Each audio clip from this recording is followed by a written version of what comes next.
பார்த்தாலும் ஆண்டவரை பார்த்துக்கிட்டே இருக்கலாம். 16 வருஷம் கழிச்சு அதே டிஜிட்டல் எஃபெக்டோட இன்னைக்குள்ள ஜென்ரேஷனுக்கு ஒரு 16 வருஷம் கழிச்சு பார்க்குறாங்க பசங்க. எப்படி விக்ரமை கொண்டாடினாங்களோ அது மாதிரி ஓப்பனிங் ஷோ தாறுமாறாக ஸ்க்ரீன்லாம் ஏறி பேப்பர் போட்டு ஆரத்தி எடுத்து வெடி வெடிச்சு பயங்கரமான செலிப்ரேஷன் பண்ணியாச்சு. ஓப்பனிங் ஷோக்கு எல்லா ஷோவும் ஃபுல்லு. அந்த சீனுக்கு முன்னாடி எல்லாம் எந்திரிச்சு கத்தி லைட்டை போட்டு நிப்பாட்டி படத்தை ஃப்ரீஸ் பண்ணி எல்லாம் அட்ராசிட்டி பண்ணியாச்சு இன்னைக்கு தமிழ்நாட்டுக்கு. அது செம்ம. அது சின்ன பசங்களை யாத்திரா விளாடுறீங்க எல்லாம் கிழிஞ்சிருச்சு. செம்ம என்ஜாய் பண்ணோம். நல்லாத்திரியில் ஒரு பெரிய பெர்மிஷன் கொடுத்தாங்க. உள்ள ஆரப்பிலாம் எடுக்கு எல்லா சாங்குமே சூப்பர். செம்மலாக இருந்தார் ஆண்டவர். இல்லை எஃபெக்ட் நீங்கள் உள்ளே உட்காந்து படம் பார்த்தீங்கன்னா அப்படியே ஃப்ரெஷ்ஷாக இப்போ வந்து கௌதம் வாசன் எடுத்துட்டு எப்படி இருக்கும் அந்த ஸ்டைலில் இருக்கும். செம்மையாக இருக்கும். மறுபடியும் வந்து ஒரு டைம் பார்க்கணும். கண்டிப்பாக திரும்ப வந்து பார்க்கணும். திரும்ப பழையபடி ஆண்டவருடைய எல்லா படத்தையும் வந்து அந்த ரீரிலீஸு ஃபுல்லாக டிஜிட்டலோடு அடுத்து வெற்றி விழா கேட்டிருக்கோம். வெற்றி விழா கொளுத்துறோம். ஆமாம் கமலாவை கொளுத்துறோம். கமலா தேட்டர். அதெல்லாம் தெரிலப்பா. கமல் சாரை திரும்ப பார்த்துட்டோம். அவ்வளோதான். இது ரீமாஸ்டராக obviously on the audio visual front it's nice. எனக்கு பெருசாக ஆக்சுவலாக வித்தியாசம் தெரில. இங்கே ப்ரொஜெக்ஷன் எப்படின்னு எனக்கு தெரில. I wasn't able to see much of difference. Maybe ரீரெக்கார்டிங்கில் சின்ன சின்ன இடங்களில் வந்து இன்னும் கேட்குற மாதிரி மேனா ரீமாஸ்டர் பண்ணியிருந்துருக்கலாம். நம்ம ரொம்ப நாளாக சன்னெக்ஸ்ல பார்த்துட்டு இருந்தோம். அதில் குடும்ப படம் மாதிரி கட் பண்ணியிருப்பாங்க. விரல் இருக்காது, ரத்தம் இருக்காது, எதுவுமே இருக்காது. யார் சார்? ஜிவி நடிக்கலாமா டைரக்ட் பண்ணலாமா? அது அவர் முடிவு பண்ணணும் சார். அவருக்காக நம்ம எப்படி பேச முடியும்? பட் அவர் டைரக்ட் பண்ணணும். ஆப்வியஸ்லி நல்ல டைரக்டர். திரும்ப வந்தால் சந்தோஷம். திரும்ப எத்தனை வருஷம்லாம் இல்லைப்பா. கமல் ஃபேன்ஸுக்கு கொஞ்சம் பகுத்தறிவு ஜாஸ்தி. அதனால் படம் எப்போ ரிலீஸ் ஆனாலும் என்ஜாய் பண்ணுவாங்க. நான் வந்து ஒரு ஹேராம் ஸ்க்ரீனிங் டயத்தில் உலகநாயகன்ட்டு ஒரு கேள்வி கேட்டிருந்தேன். நாங்கள் நிதி திரட்டணும், அதுக்கு வழி கொடுங்க, உங்களோட படங்களை மட்டுமே ப்ரொஜெக்ட் பண்ணுறதுக்கு ஒரு தேட்டரை வாங்கி கொடுங்க அப்படின்னு நான் சொல்லியிருந்தேன். நீங்கள் ரசிகனா ஒருத்தரை ரசிக்கும் போது ரொம்ப மெய்மறந்து பேசுறதுலாம் ஓகே. பட் அதெல்லாம் தள்ளி வச்சுட்டு நான் ஃபேக்சுவலாக ஒன்று சொல்கிறேன். வருங்காலத்துக்கு சினிமா கற்றுக்கணுன்னா அது கமல் மட்டும்தான். கமல் மட்டும் கூடவே நிறைய பேர். அப்போ அவரோட படங்களை பார்க்குறதுக்கு அது ரீரிலீஸ்லாம் இல்லாமல் தனியாக நீங்கள் எங்களுக்கு ஒரு தேட்டர் கட்டி கொடுங்க. வாரம் அவரோட பழைய படம் எல்லாத்தையும் ரிலீஸ் பண்ணுங்கள். நாங்கள் டிக்கெட் வாங்கி போய் பார்க்குறோம். ஏன்னா கரண்ட்டாக ரிலீஸ் ஆகிற ஒரு படத்துக்கு நான் 200 ரூபா கொடுக்குறதுக்கு நான் இதை போய் வாங்கி பார்த்துட்டு நான் எதாவது கற்றுட்டு வெளியே வருவேன். இல்லை எனக்கு முன்னாடி சில காட்சிகள்லாம் வந்து அந்த அங்கே போயிட்டு நியூயார்க்கில் போயிட்டு எல்லா பணத்தையும் தோண்டுவார்ல, ப்ளஸ் அந்த என்டையர் எஸ்டாப்ளிஷ்மெண்ட் இருக்கும்ல, டேனியல் பாலாஜி எப்படிலாம் யாரெல்லாம், அதெல்லாம் பார்க்கும்போது ஒரு வாயை பொழந்து ஒரு மாதிரி இன்னும் 8th ஸ்டாண்டர்ட் படிக்கும் போது எப்படி இருக்கும் அது பார்க்க. இப்போ பார்க்கும்போது இப்போ அப்போவே இவ்வளோ பவர்ஃபுல்லாக எடுத்திருக்காங்களே. ஏன்னா ரொம்ப ஸ்ட்ராங்கான இமேஜஸ் எல்லாம். இது நாட் அன் ஈஸி ஃபிலிம். எல்லாரும் அப்படியே ஜாலியாக உட்காந்து வாங்க.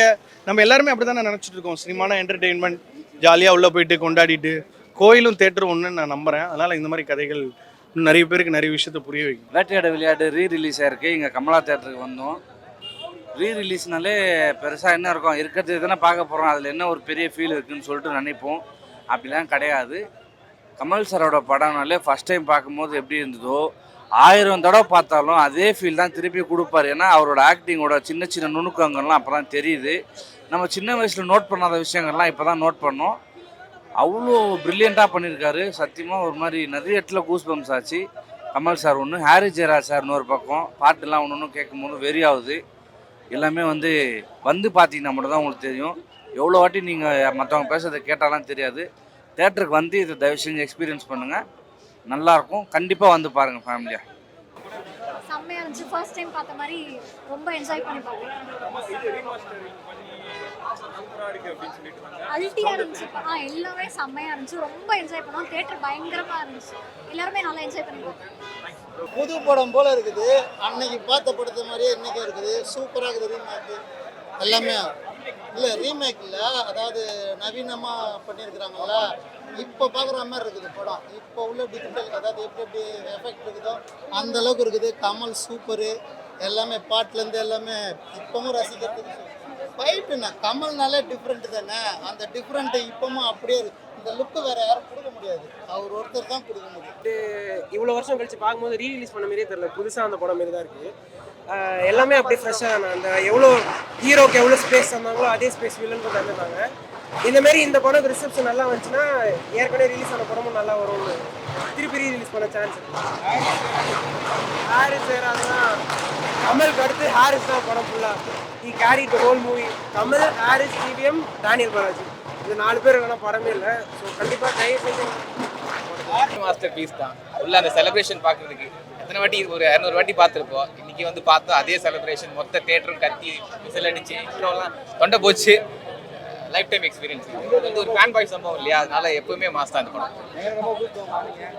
எப்போ படம் போனதும் தெரியல வந்ததும் தெரியல. வெண்ணிலவே சாங்லாம் வந்து அந்த மாதிரி டான்ஸ் ஆனாங்க. ஒன்ஸ் மோர் ரிப்பீட்லாம் கேட்டாங்க.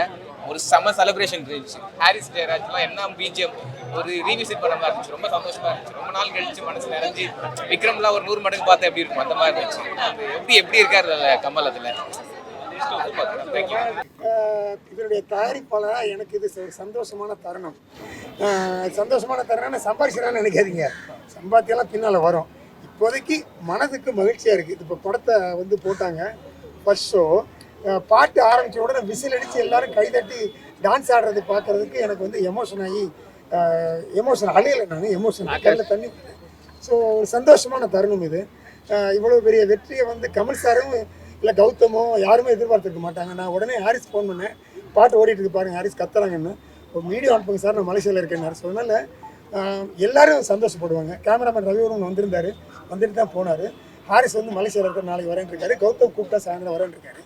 இதில் ஒர்க் பண்ண டெக்னீஷியன்ஸும் அவங்களுக்கு மேலே 2 படி மேலே கமல் சார் இதனுடைய படத்தினுடைய லெவலை வந்து என்ஹான்ஸ் பண்ணி கொடுத்தாரு. ஏன்னா டப்பிங் டயத்திலே கௌதம் அடிக்கடி சொல்லுவார், சார் பெரிய நடிகர் சார் இவர் அப்படின்னாரு. அப்புறம் என்ன அப்படின்னு, அதாவது ஒரு நல்ல மேட்ரை வந்து அதை ஒரு 10 டைம்ஸ் எப்படி நம்ம என்ஹான்ஸ் பண்ணி அதை வந்து ஆடியன்ஸ் ரீச் பண்ண முடியும், டப்பிங்கில் என்னென்ன இம்ப்ரூவைஸ் பண்ண முடியும், எப்படி எல்லாமே எக்ஸ்ட்ரா டயலாக் ஏதாவது பேசணும்னா பிரமாதமாக பண்ணுவார். ஸோ அது எல்லாத்தையுமே, ஏன்னா எங்கள் ஆஃபீஸில் தான் டப்பிங் நடந்தது. ஸோ அப்பப்போ சொல்லிகிட்டே இருப்பார். ஸோ நான் நினச்சேன் சரி படம் ஓடும் அப்படின்னு, அது நல்லாவே ஓடிடுச்சு. இதே மாதிரி செகண்ட் ரன் நல்லா ஓடும்னு எதிர்பார்க்குறேன். இன்றைக்கி நிலைமை நல்லா இருக்குது, இதே மாதிரி கண்டினியூனா ரொம்ப நல்லாயிருக்கும், சந்தோஷமாக இருக்கும். கட்டாயம் வரணும். கமல் சார் கையில் இருக்குது. கமல் சார் மனசு வச்சாருன்னா சீக்கிரம் வரும், அவர் லேட்டாக மனசு வச்சாருன்னா லேட்டாக வரும். பட் கட்டாயம் வரும்னு நான் நினைக்கிறேன். பிகாஸ் இது ஒரு ட்ரெண்டியான படம். ஒரு 16 வருஷம் கழித்து ஒரு படத்தை ரீரிலீஸ் பண்ணி மக்கள் பார்க்குறாங்கன்னா அப்போ அது அதனுடைய கிரியேட்டர்ஸ் நல்லவங்க, இவர் பெரிய ஆள் அப்படிங்கிறது. அது கமல் சார் பெரிய ஆளுங்கிற யாரும் நம்ம சொல்ல வேண்டாம், அவர் எப்போவுமே பெரிய ஆள் தான். கௌதம் வந்து நல்ல டெக்னீஷியன், ஹாரி ஜெயராஜ் அருமையான music director, Ravivarman super cameraman, இவங்க எல்லாரும் சேர்ந்து எடிட்டரும் சூப்பராக வேலை பார்த்தாங்க. ஸோ இவங்க எல்லாரும் சேர்ந்து ஒரு நல்ல டீமாக இருக்காங்க. இது வந்து பாட்டு கட்டாயம் வரும்னு நான் எதிர்பார்க்குறேன். மக்கள் போடுற சத்தத்தில் தான் கமல் சார் கேட்கணும், அது மாதிரி சத்தம் போடுங்க. இதை ரிலீஸ் பண்ணவங்க வந்து OMR கிரியேஷன், அவங்களுக்கு ரீரிலீஸ் பண்ணவங்க டிஜிட்டலைஸ் பண்ணி ரீரிலீஸ் பண்ணுவாங்க. புது அனுபவம் கொடுக்கலாங்கிறதுனால கொடுத்தோம். சவுண்ட்லையும் விஷுவல்லையும் எல்லாமே டெக்னிக்கலாக ரொம்ப இம்ப்ரூவ் பண்ணி அதை அவங்க பண்ணியிருக்காங்க. ஸோ எனக்கு அவங்க சம்பாதிக்கிறது சந்தோஷம். எக்ஸ்பீரியன்ஸாக இருக்கும் ரசிகர்களுக்குலாம் அப்படின்னு. இது ஒரு புது எக்ஸ்பீரியன்ஸாக இருக்கும். கமல் சாரை இன்னைக்கு இருக்கிற சவுண்டோட பார்க்குறாங்க. 17 வருஷம் கழிச்சு இருக்கிற generation. Tamil Nadu 150 theatre, Karnataka 40, Kerala 40, 200 theatres. எல்லா தியேட்டருக்காரங்களும் இப்போ கொடுக்கலாம்னு அவங்களுக்கு தோணி இருக்கு. இப்போ அவங்க எதிர்பார்த்து சில படத்துக்கு கொடுக்க மாட்டாங்க தியேட்டரை. இந்த படம் தோணுனால இவ்வளோ பேர் தியேட்டர் கொடுத்துருக்காங்க. ஸோ அதுவே எனக்கு ஒரு மாபெரும் வெற்றியாக பெரிய கௌரவமாக தோணுது. ஸோ தியேட்டருக்காரங்களுக்கு நான் நன்றி சொல்லணும். உங்களை மாதிரி ப்ரெஸ்ஸுக்கும் நான் நன்றி சொல்லணும். அந்த கண்ணை திறந்து காட்டும் அந்த சீனும் சரி, அதுக்கப்புறம் டேனியல் பாலாஜி அவர் வந்து இது பண்ணுற சீனும் சரி, எல்லாமே செமையாக எடுத்துருக்காங்க. திருப்பி வந்து சின்ன வயசுல பார்க்க முடியல. ஸோ இப்போ பார்த்தது வந்து ஃபேன்ஸோட பார்த்தது இன்னும் செமையாக இருந்தது. அது எப்படி போர் அடிக்கும்? போர் அடிக்கிற படமா அது சொல்லுங்க. எட்ஜ் ஆஃப் தி சீட் தான் கடைசி வரைக்கும். அது ஏதோ புதுசாக பார்க்குற மாதிரி தான் இருந்தது எல்லாருமே. இல்லை, அப்போ 16 வருஷத்துக்கு மேலே உள்ள எக்ஸ்பீரியன்ஸை விட இப்போ அதிகமாக இருக்குது. ஏன்னா இந்த படத்தில் புதிய விஷயங்கள் நிறைய சொல்லியிருக்காரு. ஒன்று என்னென்னா, அதாவது விதவையை கல்யாணம் பண்ணிக்கலாம் அப்படிங்கிற விஷயத்த முதல்ல ஒரு கதாநாயகன் கமல்ஹாசன் சொல்லியிருக்காரு. ஆமாம், அதே மாதிரி கமலினி ஒரு இடைவெளிக்கு முன்னாடி அதுவும் பெட் சீன்லாம் ரொம்ப கவர்ச்சியாக இருக்கும். இதில் வந்து சன்னி லியோன் டான்ஸ் இருக்குது. அதே மாதிரி நம்ம VTV கணேஷ் இருக்காருல்ல, இவர் ஜூனியர் ஆர்டிஸ்டாக நடிச்சிருக்காரு. அதே மாதிரி வில்லனுக்கு இந்த டேனியல் பாலாஜி கூட வர்றவனுக்கு கௌதம் மேனன் வந்து வாய்ஸ் கொடுத்துருக்காரு. ரெண்டாவது கௌதம் வாசுதேவ மேனன் கிடையாது, அதாவது கௌதம் அப்படின்னு தான் பண்ணியிருக்காரு. எப்போதுமே முதல் முயற்சி இது வந்து கமலஹாசனுக்கு வந்து காதல், குடும்பம், ஆக்ஷனு, போலீஸ் ஆஃபீஸர் எப்படி இருக்கணுங்கிறது, போலீஸ் ஆஃபீஸரே திட்டிருப்பார் இதில். ஆமாம், அது டைலாக் அந்த மாதிரி அது ஒரு நல்ல புது எக்ஸ்பீரியன்ஸ். ஏன்னா சமீபத்தில் வந்த போலீஸ் படங்கள், சமீபத்தில் வந்த த்ரில்லர் படங்கள், சமீபத்தில் வந்த இன்வெஸ்டிகேஷன் படங்கள் எல்லாமே மொக்கையாக இருந்துச்சு, பயங்கர போராக இருந்துச்சு. இதில் ஒரு போலீஸ் ஆஃபீஸர் எந்த அளவுக்கு நீட்டாக இன்வெஸ்டிகேட் பண்ணுறாரு அப்படிங்கிறத தெளிவாக சொல்லியிருந்தார். இந்த கேள்வி நீங்கள் படம் எப்படி இருக்குன்னு, ஆண்டவர் படம் நல்லா இல்லாமல் இருக்குமா? இன்னொரு ரிப்பீட் போட்டால் கூட நாங்கள் உள்ளே போவோம், அந்த அளவுக்கு இருக்குது படம். ரோபோ சங்கர் சார்லாம் வந்து ஃபஸ்ட்டு படம் 3 தடவை எங்களுக்கு ரிப்பீட் வாங்கி கொடுத்தாரு. படம் வேறு லெவல் ப்ரோ. திருப்பி போட்டால் கூட போவோம், பட் அடுத்த ஷோ போடுறாங்களான்னு தெரியல.